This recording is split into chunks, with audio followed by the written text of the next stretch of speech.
My mind goes blank when I try to speak in English. I want to speak English, but words don't come in my mind. I can think in English, but when I speak, I start facing lot of challenges. ये एक ऐसी problem है जो English speaking में सबसे ज्यादा होती है। तो आज मैं आपको इस वीडियो में बताने वाला हूं वो 3 रीजन जिसकी वजह से ये प्रॉब्लम होती है। साथ ही साथ हम सॉल्यूशंस भी जानेंगे कि आखिर वो कौन से सॉल्यूशंस अवेलेबल हैं जिससे कि आप अपने इस प्रॉब्लम को सॉल्व कर सकते हो। तो चलिए वीडियो शुरू करते हैं।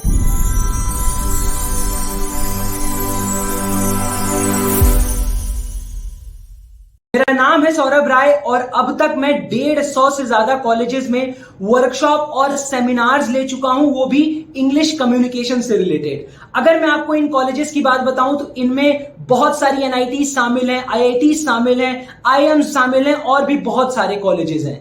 तो ये जो मेरा पूरा एक्सपीरियंस रहा है कम्युनिकेशन से रिलेटेड, ये जो मेरा पूरा एक्सपीरियंस रहा है 10,000 से ज्यादा लोगों को हेल्प करने का उनकी इंग्लिश कम्युनिकेशन में, वो आपको इस वीडियो में देखने को मिलेगा।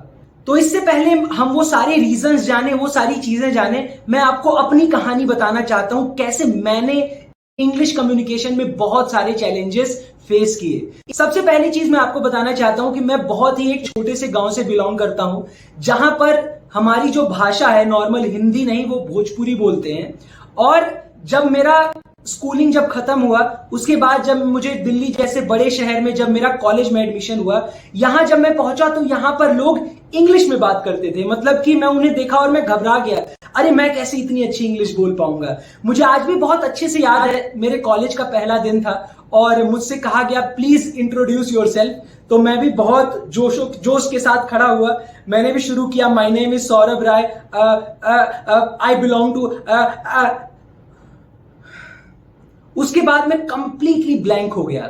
और इतना ही नहीं, मैंने देखा कि कॉलेज में सभी लोग जो मेरे क्लास में थे वो मुझ पर हंसने लगे। वो देखने के बाद मैं अंदर से इतना ज्यादा डर गया, मैंने कहा यार इस जगह पे तो मैं सरवाइव नहीं कर पाऊंगा, मैं कैसे बोलूंगा इंग्लिश, मुझे तो बिल्कुल कुछ नहीं आता है। उसके बाद से मैंने क्लास में सबसे पीछे बैठना शुरू कर दिया और क्लास में मैं इस डर के मारे कुछ भी नहीं बोलता था कि कहीं अगर गलती से कुछ बोल दिया और वो फिर से कुछ गलती हो गई तो फिर से पूरी क्लास मेरे ऊपर हंसने वाली है। ऐसे ही क्या हुआ, कॉलेज में एक दिन और मुझे बहुत अच्छे से याद है, जब क्लास में मुझे प्रेजेंटेशन देना था पूरी क्लास के सामने। मैं पहली चीज तो मुझे पता था कि मैं इतना कॉन्फिडेंट नहीं हूं कि मैं पूरी इंग्लिश में जाके प्रेजेंटेशन दे पाऊंगा। तो मैंने क्या किया, अपना पूरा प्रेजेंटेशन रट लिया। जब मैं स्टेज पर गया प्रेजेंटेशन देने, जैसे ही मैंने 1-2 लाइन बोली अपने प्रेजेंटेशन की, उसके बाद मैं भूल गया, मेरा माइंड एकदम ब्लैंक हो गया। मुझे बिल्कुल कुछ नहीं पता, कुछ याद ही नहीं आ रहा कि मुझे आगे क्या बोलना है। मेरे हाथ पैर एकदम कपने लगे, पसीने से एकदम तरबतर हो गया। और फाइनली जो रिजल्ट था उस प्रेजेंटेशन का आपको भी बहुत अच्छे से पता है, उस दिन भी मैं बहुत नर्वस हुआ, इतना अंडर कॉन्फिडेंट हो गया कि मुझे लगा कि अब ये तो मुझसे बिल्कुल भी नहीं होने वाली है। फिर मैंने गूगल, यूट्यूब और बाकी सब जगह सर्च करना शुरू किया, सॉल्यूशंस देखना शुरू किया। फिर मैं न्यूज़पेपर पढ़ने लगा, इंग्लिश मूवीज देखने लगा, बहुत सारी चीजें, गाने में सुनने लगा इंग्लिश के। ये सब चीजें मैं कर रहा था जिससे कि मेरी इंग्लिश स्पीकिंग इंप्रूव हो पाए। फिर क्या हुआ, कॉलेज का सेकेंड ईयर आया, फिर से मुझे कॉलेज में जो है बहुत सारे इंटरव्यूज देने थे, बहुत सारे क्लब्स होते हैं मेरे कॉलेज में। मैं गया इंटरव्यूज देने, लगातार मैं 7 से 8 इंटरव्यूज में रिजेक्ट हो गया। क्यों? क्योंकि वहां पर जाके मैं कॉन्फिडेंटली इंग्लिश में बोल नहीं पा रहा था, मैं बहुत ज्यादा अटक रहा था, बीच बीच में एकदम ब्लैंक हो जा रहा था, समझ नहीं आ रहा था कैसे क्या बोलूं। और इसके बाद मुझे बिल्कुल कुछ नहीं समझ में आ रहा था, मैं बहुत ज्यादा डिसअपॉइंटेड था कि यार इतनी सारी मेहनत करने के बाद भी मैं क्यों, मुझे दिमाग में वर्ड्स नहीं याद आ रहे, क्यों सारी चीजें नहीं आ रही हैं। उसके बाद मुझे समझ में आया कि अगर मुझे ये सब चीजें इंप्रूव करनी है तो मुझे बहुत सारा प्रैक्टिस करना पड़ेगा।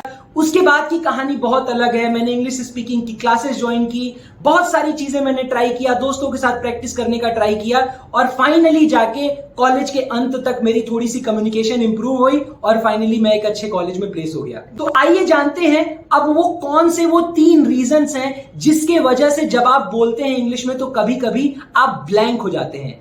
तो सबसे पहले रीजन की हम बात करें तो वो होता है don't know the meaning of word. मतलब बहुत साफ है। कभी कभी क्या होता है, जब आप बोल रहे होते हैं और मान लीजिए आपको कोई वर्ड है उसका अगर मीनिंग ही नहीं एग्जांपल लेते हैं, मान लीजिए कहीं आपको चुभना बोलना है, चुभना को इंग्लिश में बोलना है। अगर आप चुभना का इंग्लिश वर्ड जानते ही नहीं है तो एक क्वाइट ऑब्वियस है कि उस जगह पर आप बोल ही नहीं पाएंगे और फाइनली आप ब्लैंक हो जाएंगे, स्टक कर जाएंगे। अब इसका क्या सॉल्यूशन है? इसका सॉल्यूशन यही है कि आपको बहुत सारे वर्ड्स पता होना चाहिए, आपकी वोकैबुलरी थोड़ी अच्छी होनी चाहिए, तभी आप वो सारे वर्ड्स को उस समय बोल पाएंगे। बाय द वे मैं आपको बताना चाहता हूं, चुभना को पिंच या फिर प्रिक भी कहते हैं, तो इसे आप यूज कर सकते हैं।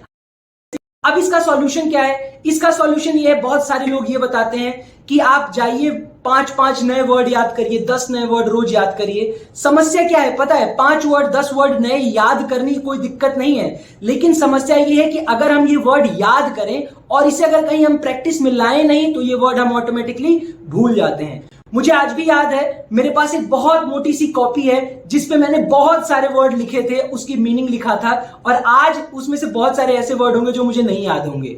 तो आखिर इस प्रॉब्लम का सॉल्यूशन क्या है? क्या वर्ड याद करना प्रॉब्लम का सॉल्यूशन है? नहीं। इस प्रॉब्लम का सॉल्यूशन यह है कि आप अपने रीडिंग हैबिट बढ़ाइए।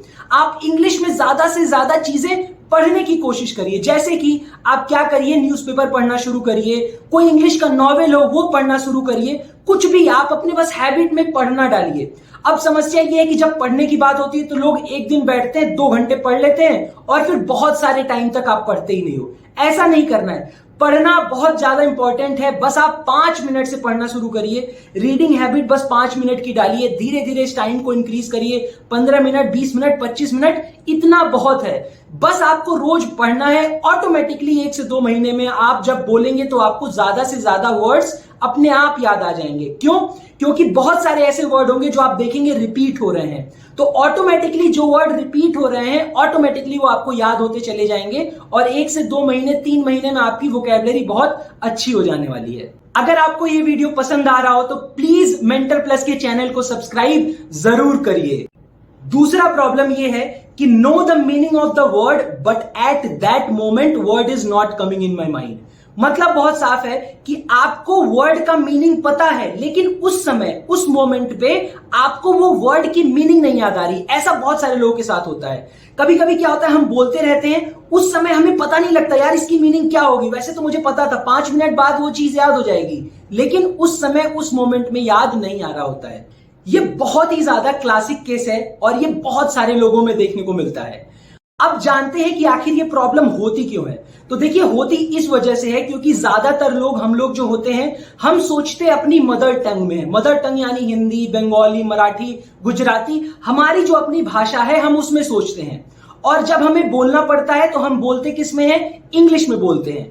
इससे क्या होता है, लगातार हमारे दिमाग में ट्रांसलेशन चल रहा होता है, from Hindi to English, from Marathi to English, from Bengali to English. तो ये जो लगातार ट्रांसलेशन चल रहा है ना, इसकी वजह से क्या होता है, हमारे दिमाग में एक लैग आ जाता है थिंकिंग और स्पीकिंग में।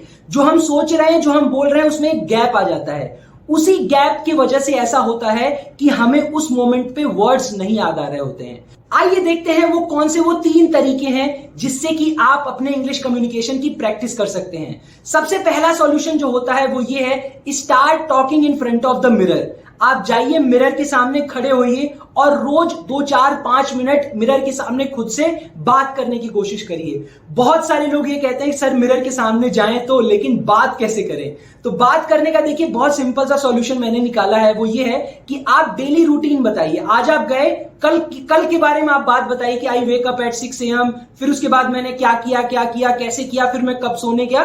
डेली रूटीन आप जाके खुद मिरर के सामने बात करिए। ये सबसे आसान टॉपिक है और रोज आपके पास ये टॉपिक रहेगा ही रहेगा। दूसरा जो सबसे अच्छा सॉल्यूशन अपने इंग्लिश कम्युनिकेशन की प्रैक्टिस करने का, वो ये है कि आप बहुत सारी ऐसे वीडियोस रिकॉर्ड करिए, किसी एक टॉपिक पे ऑडियो रिकॉर्ड करिए और ऑडियो वीडियो रिकॉर्ड करके खुद को सुनिए, देखिए, बात करने की कोशिश करिए। ऑटोमेटिकली आपको अपने अंदर इंप्रूवमेंट फील होगा। तीसरा और जो सबसे आखिरी तरीका है अपने इंग्लिश कम्युनिकेशन को प्रैक्टिस करने का, वो ये है कि आप अपने दोस्तों से, परिवार वालों से, किसी को पकड़िए और उनसे बात करने की कोशिश करिए। अब बात करते हैं वो तीसरा रीजन जिसकी वजह से बहुत सारे लोग ब्लैंक हो जाते हैं। तो वो तीसरा रीजन होता है नर्वसनेस और अंडर कॉन्फिडेंस। तो ये एक बड़ा ही कॉमन प्रॉब्लम है। और नर्वसनेस और अंडर कॉन्फिडेंस को और अच्छे से समझें तो ऐसा होता है कि जब हमें कई लोगों के सामने जब बोलना पड़ता है तो अचानक से हमारा दिमाग ब्लैंक हो जाता है, अचानक से हमें वर्ड्स नहीं याद आ रहे होते हैं, हम लगातार ये सोच रहे होते हैं यार सामने वाला मेरे बारे में क्या सोचेगा, कहीं मैंने कुछ ग्रामर की गलती कर दी तब क्या होगा। इस चक्कर में हम इतने ज्यादा प्रेशर में हो जाते हैं कि ऑटोमेटिकली हम ब्लैंक हो जाते हैं। ये एग्जैक्टली वो सिचुएशन था जो मेरे प्रेजेंटेशन में मेरे साथ हुआ था, क्योंकि मैं वहां पे कंप्लीटली ब्लैंक हो गया, कुछ नहीं बोल पाया।